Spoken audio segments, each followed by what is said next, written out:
તમારી આંખમાં આંસુ ના હોય કે કોઈની અવસાન નોંધાવી છે? ના તો ભારતને હારી ગયું?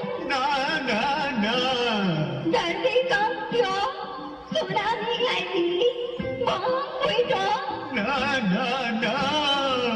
તો એવું તો શું ઊંધું વળી ગયું કે વાંચીને આટલું બધું રડો છો? હવે વાંચતા નથી રડતો, તો વાંચતા નથી આવડતું એટલે રડું છું. ઓહો, એમાં હું લાવો હું વાંચી દઉં.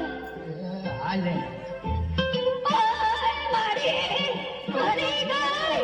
એ કોઈની અવસાન નોંધાવી છે એ ના, તો ભારત મેચ હારી ગયું. એ ના. ધરતીકંપ થયો, સુનામી આવી કે બોમ્બ ફૂટ્યો? એ ના.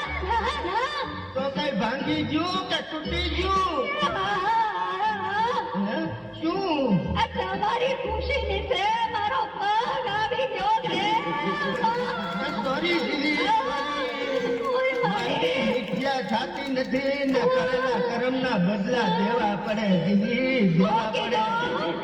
એ કહું છું હાંજે હળદર લગાવી લેજે.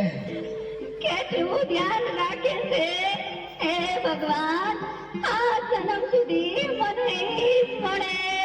હે ભગવાન, આશા રાખું છું કે આ હાથનો જ જન્મ હોય. હું કીધું આ જન્મ હોય ગીરી. હે, હું તો 14 જન્મનું કહેતો હતો.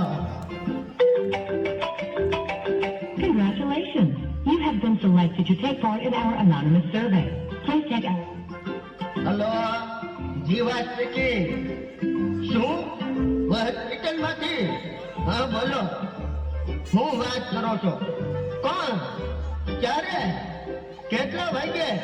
અરે કેમ કરતા? હું થયું બા ગુજરી ગયા દેવી, બા ગુજરી ગયા. એમાં રોવાનું ન હોય. હવે એની ઉંમર કેવડી ને વાત કેવડી. બાએ તો સદી ફટકારી દીધી હતી. હવે યમરાજનો વાંક નથી. હવે તો બોલાવે ને. હવે તો જીવતા જગત્યું કરવું જોઈતું હતું. હવે તો હસવું જોઈ, મીઠાઈ વેચવી જોઈ. કે મારા બા નથી ગુજરી ગયા, અહીં તારા બા ગુજરી ગયા છે. ઓય મારી રે, અરે રે, બિચારા. હે ભગવાન, હજી તો નાની અમથી ઉંમર હતી. જોયું, આવું જ થતું હોય.